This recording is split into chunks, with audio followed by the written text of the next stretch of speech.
Antigamente, certas profissões bizarras realmente existiram para o funcionamento da sociedade, mas hoje são completamente inaceitáveis devido aos avanços, mudanças tecnológicas e transformações nas relações de trabalho. Ocupações como caçadores de bruxas, ladrões de cadáveres ou até inspetores de castidade eram comuns em respectivas épocas. No entanto, com o progresso social, essas funções agora são vistas como obsoletas e cruéis. E são essas profissões que eu vou te apresentar hoje. Eu sou o Buzz e seja bem-vindo a este canal.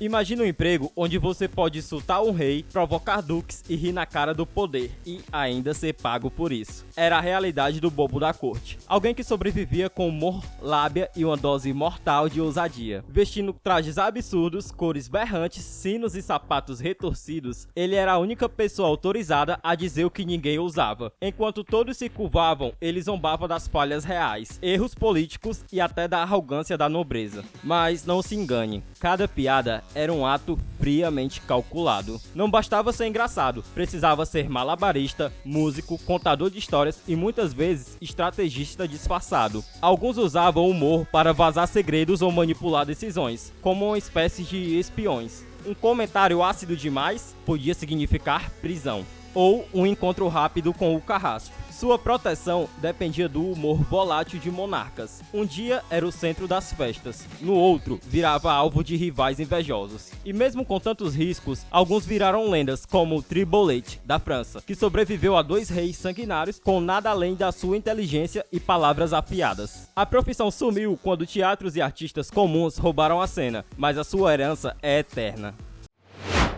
Imagine um tempo em que qualquer um podia virar alvo de uma caçada, só por saber fazer um chá de ervas ou preferir a solidão. Entre o século 16 e 17, os caçadores de bruxa eram os empreendedores do horror, transformando medo, inveja e ignorância em espetáculos macabros. Tudo começava com um sussurro, uma vizinha invejosa ou simplesmente não gostar de uma pessoa para acusar ela de ter feito pacto com o demo. O caçador então agia como detetive, juiz e o carrasco. Mulheres idosas, curandeiras, estrangeiros ou simplesmente pessoas diferentes eram arrastadas para interrogatórios onde a prova mais comum era a dor. Amarravam o acusado e o jogavam num rio. Se flutuasse, ele era um bruxo, mas se morresse afogado, era inocente. Confissões eram extraídas a sangue frio. A criatividade da crueldade não tinha limites. E quando a vítima finalmente admitia voar em vassouras ou fazer pactos, o final era sempre o mesmo. Fogueiras acesas, multidões uivando e um verdadeiro circo de horrores. A partir do século 17, veio o declínio da profissão, quando os governantes perceberam que a grande maioria das ditas bruxas eram mulheres inocentes, e isso havia sido um erro histórico.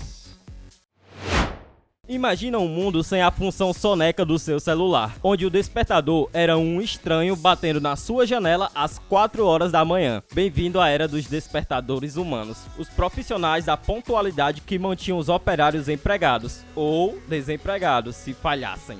Na Revolução Industrial, chegar tarde ao trabalho significava demissão. A solução? Um exército de acordadores profissionais, que vendia o sono por algumas moedas. As suas ferramentas eram de bastões gigantes para fazer toque-toque nas janelas do 3º andar a saco de ervilhas secas. Sim, era um tiro ao alvo para acordar até os mais dorminhocos. Alguns até usavam apitos estridentes, o equivalente medieval ao alarme do iPhone no máximo. Esses caras tinham rotas de clientes. Você pagava por semana e eles garantiam que você acordasse. E olha que a pressão era real. Se falhassem, o cliente poderia perder o emprego e o despertador, podia perder a reputação e o pagamento. No fim, a profissão foi extinta por relógios despertadores automáticos no início do século XX. E sem esses heróis anônimos, a Revolução Industrial teria sido um caos de atrasos. Imagina um emprego onde a sua única qualificação é ser idêntico a um rei, e sua principal tarefa é morrer no lugar dele. Parece roteiro de filme, não é? Era a realidade dos sósias reais. Uma profissão ultra secreta que misturava lealdade, ilusão e um risco mortal. Funcionava assim: esses sósias eram recrutados por semelhanças físicas ou modificados para que parecessem cópias perfeitas do monarca. O objetivo era virar iscas em carne e osso. Em viagens perigosas, cerimônias públicas ou guerras, eles ocupavam o lugar do verdadeiro rei, atraindo facas, balas ou flechas que deveriam atingir o líder. E o mais insano de tudo é que, mesmo sabendo que podiam ser assassinados a qualquer momento, muitos aceitavam o papel por dinheiro, proteção familiar ou por pura obsessão e pelo gostinho do poder, de como é ser reverenciado. Era um jogo psicológico: você se sente um rei, mas é descartável. Com o fim de muitas monarquias, a profissão ficou para trás. Mas será que em algum lugar do mundo ainda existem sósias 2.0 operando nas sombras de governos? Você já pensou em ser um pirata legalizado com o aval de reis e rainhas? Entre os séculos XV e XVI, isso não só existia, como era um negócio milionário. Apresento a vocês os corsários, os empreendedores do caos, que saqueavam os navios inimigos com a bênção dos governos. A jogada era genial. Países como Inglaterra e Espanha emitiam cartas de curso, basicamente um salve-se quem puder oficial, para capitães audaciosos. A missão era afundar a economia de rivais, atacando navios mercantes, roubando ouro, especiarias e até navios inteiros. E quem ganhava com isso? Bem, todo mundo. O governo ficava com uma fatia, a tripulação com o resto e o capitão virava uma espécie de celebridade rica. E o mais surpreendente é que muitos corsários viraram lenda, como Sir Francis Drake, que saqueou tantos inimigos, mas tantos inimigos, que a rainha Elizabeth I o nomeou cavaleiro. Sim, ele virou cavaleiro por ser bom em roubar. E o fim da era corsária veio com tratados internacionais que proibiram a prática, afinal isso poderia botar nações em guerra. O fato é que, sem esses piratas de aluguel, impérios como o britânico talvez nunca tivessem dominado os oceanos. E você, encararia esse trabalho sujo por fama e fortuna? Imagina um trabalho onde o seu dever era a obsessão por controlar a pureza alheia. Na Europa medieval, os inspetores de castidade eram os vigilantes dos corpos femininos, contratados por igrejas e famílias ricas para garantir que mulheres seguissem padrões morais, à força. Esses fiscais da virtude agiam como donos da verdade. Invadiam quartos, monitoravam comportamentos e, nos casos mais extremos, realizavam exames físicos traumáticos para comprovar virgindade. Em conventos onde a castidade era sagrada, a prática virou rotina. Imagine freiras sendo humilhadas por homens armados de autoridade religiosa e instrumentos invasivos. E o mais assustador era que tudo isso era vendido como proteção. Enquanto nobres e clérigos ditavam regras, mulheres viravam propriedade pública, sem direito à privacidade ou autonomia. E se resistissem, eram acusadas de pecadoras, perdendo status, família e até a vida.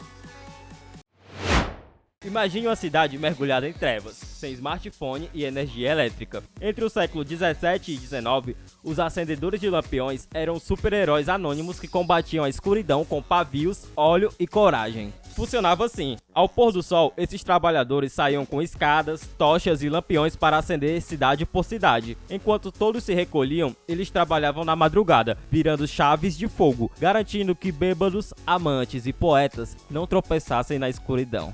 Ao amanhecer, eles voltavam para apagar tudo. Era um ciclo eterno: acender, apagar e repetir. E o fim dessa era veio com um clique: a lâmpada elétrica. De um dia para o outro, os acendedores viraram obsoletos, substituídos por fios interruptores. Mas sem esses guerreiros das sombras, a revolução cultural das ruas noturnas nunca teria acontecido. E você, me diz aí, preferia a magia de uma cidade iluminada por lampiões ou a praticidade gelada dos LEDs? Pense em uma barbearia que, além de você sair de lá com um corte bonito, você poderia arrancar o dente ou fazer uma pequena cirurgia. Esse era o mundo dos barbeiros cirurgiões, os faz-tudo medievais que misturavam navalhas, bisturis e zero diplomas. A lógica era: se sabe cortar cabelo, sabe cortar carne. Usando a mesma lâmina que aparavam bigodes, faziam cirurgias, amputações e até tratamento com ervas duvidosas. E o pior é que não havia anestesia, apenas álcool e orações para passar a dor. Eles eram baratos, rápidos e disponíveis em todas as esquinas. Mas o preço da conveniência, infecções e hemorragias eram bem comuns na época. Enquanto isso, pacientes ricos pagavam por médicos formados, e os pobres rezavam para o barbeiro não errar a veia. Mas quando as universidades começaram a criar cursos de cirurgias de verdade, os barbeiros cirurgiões viraram verdadeiras piadas. Hoje é impensável um cabeleireiro arrancar seu apêndice, mas no passado tudo era possível. E essas foram as profissões de antigamente. Você conhece alguma profissão mais bizarra do que eu falei? Deixa aqui embaixo nos comentários. E é isso, galera, esse foi o vídeo de hoje. Deixa um like, se inscreve no canal e valeu!